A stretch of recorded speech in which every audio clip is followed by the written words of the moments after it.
لا قوانين، لا دساتير، لا مجلات، لا اجراءات، ما ثم شيء، ثم تعليمات وثم قضاة يتنقلوا اسهل من انه يتنقل مستاجر. ما ثماش محاكمه في ظل انه القاضي يتنقل بتليفون. تفضحها اللي صاير.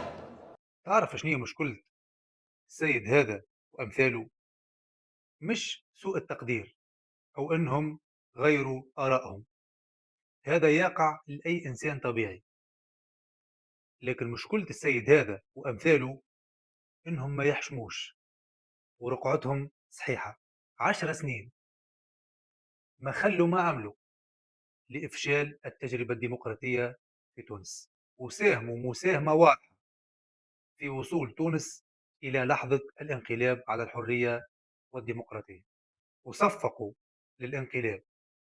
وكي قيس سعيد حل المجلس الأعلى للقضاء صفقوا، وهذا بالذات سمعته بوذنية، ساند حل المجلس الأعلى للقضاء، واليوم يبكي على حال القضاء. وكي قيس سعيد ألغى دستور الثورة وكتب دستور كامل وحده من الألف إلى الياء، صفقوا أو في أحسن الأحوال صمتوا.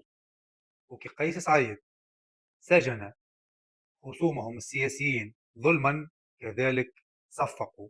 وكي قيس سعيد عمل المرسوم 54 ما عرضوش وسكتوا.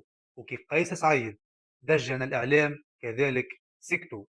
واليوم بعد هذا الكل يحبوا يمثلوا علينا دور المعارضة هكا بكل بساطة، وهم ساندوا الانقلاب والاستبداد لأنهم يعرفوا مستحيل ينجموا يفكوا بلاصة في ظل مشهد سياسي سليم وديمقراطي، لا عندهم شعبية ولا مشروع سياسي. لذلك اضطروا إلى مساندة الانقلاب والاستبداد، واليوم قفزوا من سفينة تأييد الانقلاب إلى المعارضة، كذلك مش اقتناعا وإنما اضطرارا، لأنهم كان ماشي في بالهم أنه قيس سعيد باش ينحي لهم النهضة وائتلاف الكرامة، ثم يقول لهم هاي الساحة قدامكم ألعبوا كما تحبوا، أو يشاركهم في الحكم.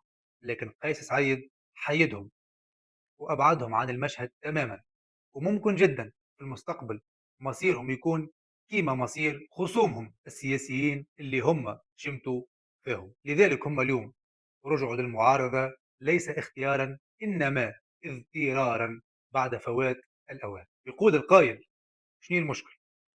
ناس غيروا آرائهم، أما خير ولا يبقوا مساندين للانقلاب والاستبداد؟ نقول لك الكلام هذا يكون صحيح لو أنهم غيروا آرائهم اقتناعا ليس اضطرارا، والكلام هذا يكون صحيح لو انهم على الاقل اعترفوا باخطائهم، يقول وين عم غلطنا كي ساهمنا في تدمير التجربه الديمقراطيه ومارسنا المعارضه العبثيه والكذب والتزوير، ويقول وين عم غلطنا كي ساندنا الانقلاب. وقتها نجم نتفاهموا تغييرهم في رايهم ونتقبلوه.